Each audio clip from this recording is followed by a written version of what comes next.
साथियों नमस्कार। इस वीडियो में हम बात करेंगे कि एक भवन है और उसके भीतर जनगणना मकान की संख्या ज़्यादा है, तो उसकी एंट्री मोबाइल ऐप में किस प्रकार से करनी है। बहुत अच्छा वीडियो होने वाला है, ध्यान से देखेंगे। सबसे पहले थोड़ा-सा समझते हैं कि जनगणना भवन और जनगणना मकान क्या है।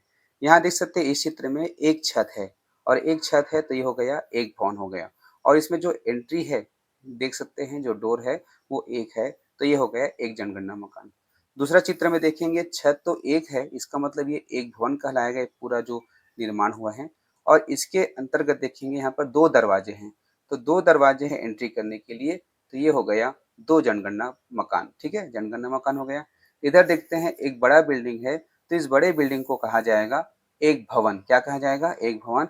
और इसमें देखेंगे हर स्तर पर एंट्री गेट है, यहाँ एक परिवार रहता है, दूसरा परिवार रहते हैं, अर्थात रहने के लिए यहाँ पर जगह दिए गए हैं।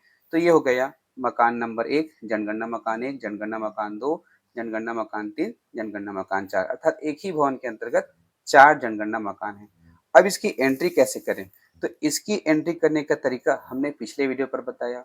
पूरे जो 34 प्रश्न है उसको कैसे भरना है वो बताया। अभी हम पूरे 34 प्रश्न के बारे में डिटेल नहीं बताएंगे, हम मुख्य चीज़ों की बात करेंगे। आप जब जनगणना भवन में जाएंगे, दूसरे भवन में मान लीजिए यहाँ जाते हैं और यहाँ पर देख सकते हैं दो दरवाजे हैं, तो अर्थात दो जनगणना मकान है, तो इसकी एंट्री कैसे करेंगे? मान लीजिए इस भवन के सामने लिखा हुआ है जनगणना भवन नंबर 006। ठीक है, इतना लिखा है, अर्थात इस भवन का नंबर क्या हो गया? 006। ठीक है, 0006 है। ठीक है, अब इसकी एंट्री कैसे करनी है? आप देख रहे हैं उज्ज्वल लक्ष्य 2.0 यूट्यूब चैनल, जिसमें जानकारी सरल और स्पष्ट शब्दों में आपके बीच आती है। तो आइए आज की वीडियो शुरू करते हैं। वीडियो शुरू करने से पहले चैनल को सब्सक्राइब कर लीजिए, बेल आइकन दबा लीजिए ताकि कोई भी नया वीडियो आपसे ना छूटे। तो इसके लिए आप कहाँ जाएंगे? हम चले जाते हैं मोबाइल ऐप में। आप अपने एचएलओ ऐप को ओपन करेंगे और यहाँ पर देखेंगे सबसे पहला ऑप्शन क्या आता है, ये देखेंगे मकान सूची की प्रविष्टि, इसको आपको क्लिक करना है। तो मैं यहाँ पर क्लिक कर रहा हूँ। ठीक है, दिख रहा होगा स्क्रीन अच्छे से, अगर नहीं दिख पा रहा होगा तो इसको थोड़ा सा जूम कर लेंगे। इसको क्लिक कर दिए। क्लिक करने के पश्चात यहाँ आ गया लाइन क्रमांक। तो लाइन क्रमांक जो है जितने बार आप एंट्री करते जाते हैं ये क्रमशः बढ़ते जाता है, इसमें आप कोई चेंजेस नहीं कर सकते, ये ऑटोमेटिक होता है। भवन नंबर जो दिया गया है, तो भवन नंबर में क्या लिखेंगे? ये जो ज भ न लिखा हुआ है, इसी भवन नंबर को लिखेंगे। मैं यहाँ पर लिख रहा हूँ। ठीक है, 0006।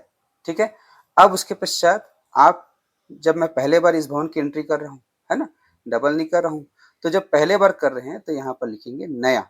जैसे ही नया करते हैं यहाँ पर जनगणना मकान नंबर आ गया। 3 इसलिए आया क्योंकि इसके पहले पिछले वीडियो में आपने देखा होगा कि मैंने 2 जनगणना मकान की एंट्री कर लिया था, इसके आगे का यहाँ पर आ रहा है। ठीक है, अब उसके पश्चात नीचे ऑप्शन आ जाता है अगला।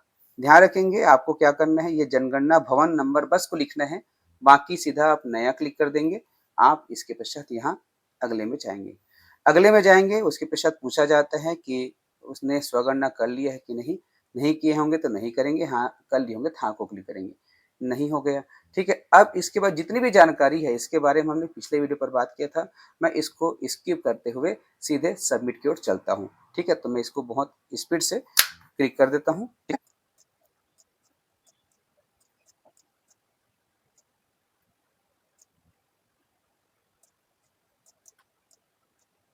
इस बार के लिए अब देखेंगे, यहाँ मैं थोड़ा सा रोक रहा हूँ 14 नंबर के प्रश्न में। इसमें पूछा गया है इस मकान के स्वामित्व की स्थिति। तो हो सकता है कि इसका जो मकान मालिक है स्वयं यहाँ रह रहा हो या उन्होंने किराए में। मान लीजिए कि यहाँ जो जनगणना मकान की हम यहाँ पे गणना कर रहे हैं, तो इसमें किराएदार रहते हैं। तो किराएदार के लिए दो स्थिति है। यदि वह किराए में है लेकिन उसका कहीं और मकान है तो 2 नंबर को क्लिक करेंगे, और वह किराएदार है लेकिन उसका कहीं पर और भी मकान नहीं है तो 3 को क्लिक करेंगे। मान लीजिए हम 2 को क्लिक करते हैं क्योंकि उसका घर उनके गाँव में और है। ठीक है,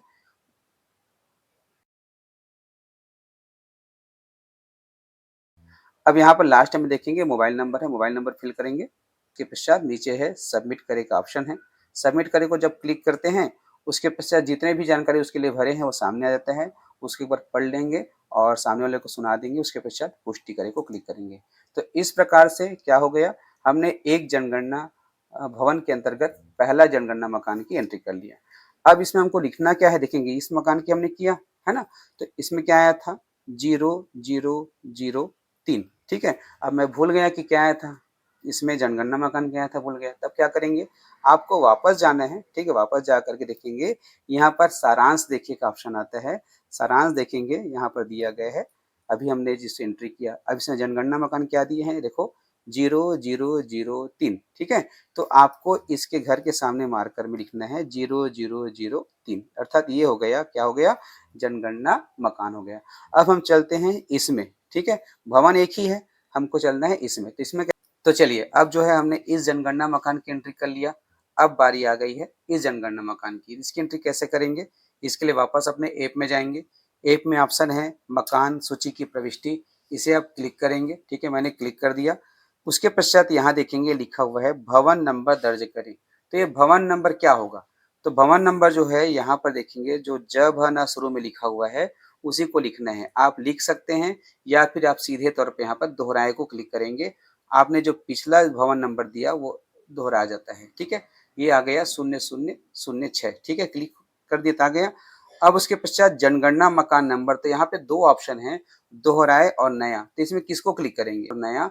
तो दोहराए के लिए एक विशेष स्थिति होती है, अभी उस पर हम नहीं जा रहे हैं, अगले वीडियो पर बताएंगे। अभी जो है आपको क्या करना है, इस भवन की स्थिति में नया को क्लिक करना है। हमने नया को क्लिक कर दिया। जैसे नया को क्लिक करेंगे, जनगणना मकान नंबर अगला आ गया जो कि है 0004। तो उसी को आप यहाँ पर जब जनगणना कर लेंगे तो यहाँ पर 0004 लिख के जाएंगे, ठीक है? अब चलते हैं आगे, आगे हो गया, अगला क्लिक करेंगे। उसके पश्चात फिर से पूछा जाएगा क्या इसने जो है स्वगणना कर ली है, यदि हाँ तो हाँ, नहीं है तो नहीं क्लिक करेंगे। अब बाकी जानकारी को फिल करते जाएंगे, ठीक है? तो मैं इसको बहुत स्पीड से फिल कर देता हूँ। का ऑप्शन है, सबमिट को क्लिक करेंगे। जो जानकारी आ रही है उसे एक बार पढ़ के सुनाएंगे, फिर यहाँ पर पुष्टि करें को क्लिक करेंगे। इस मकान का भी, इस जनगणना मकान की भी क्या हो गया, मकान सूचीकरण का कार्य पूरा हुआ।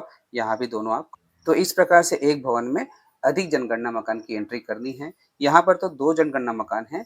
अब उसके पश्चात यहाँ देखेंगे 4 जनगणना मकान है, तो इसमें भी वही प्रक्रिया होगी। आप भवन नंबर को लिखेंगे, जैसे यहाँ पर मान लीजिए भवन नंबर लिखा हुआ है ज भ न, ठीक है? ज भ न 0007 लिखा हुआ है। तो आप सबसे पहले ऐप में जो है भवन नंबर में आप लिखेंगे 0007 लिखेंगे। फिर आप नीचे जनगणना मकान को नया क्लिक करेंगे। उसके पश्चात ये आ जाएगा। फिर उनके बाद इनको लिखना है, इनको लिखना है, इनको लिखना है। इस प्रकार से आप क्रम से करते जाएंगे। एक जनगणना भवन के अंदर का चाहे कितने भी मकान हो, आप उसकी एंट्री कर सकते हैं। तो इस प्रकार से मुझे उम्मीद है कि यह वीडियो आपको पसंद आया होगा। अगली और आपकी कोई क्वारी होंगे तो ज़रूर पूछेंगे, उसके संबंध में वीडियो बनाकर लाएंगे। उज्ज्वल लक्ष्य 2.0 यूट्यूब चैनल से जुड़े रहिएगा। धन्यवाद।